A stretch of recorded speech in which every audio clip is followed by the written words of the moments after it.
Hi everyone, in this video I will be showing you how to completely sign out or log out Gmail account from PC or laptop.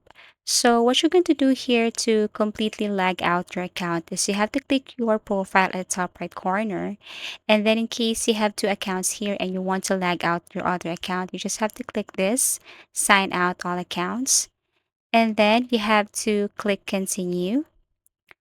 After that, what you're going to do next is you have to click at that account that you want to sign out or log out from this laptop or device or from this browser. So click this remove an account and then choose the account that you wanted to delete. So I'm going to delete the second account right here. Tap this symbol. Okay.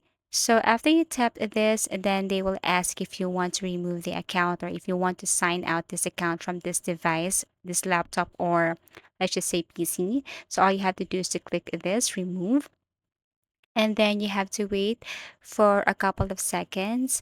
Then after that, you will see that you only have one account here.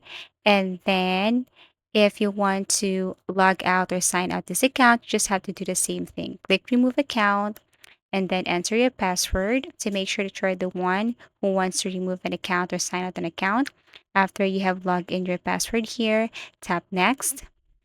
And then after that, it will totally sign out your account. So as you can see here, I have only one account because I have signed out or logged out my other account here on my PC or laptop. So if you want to suggest a topic or tutorial, please do comment down below and please do subscribe to our channel. See you again in our next video tutorials.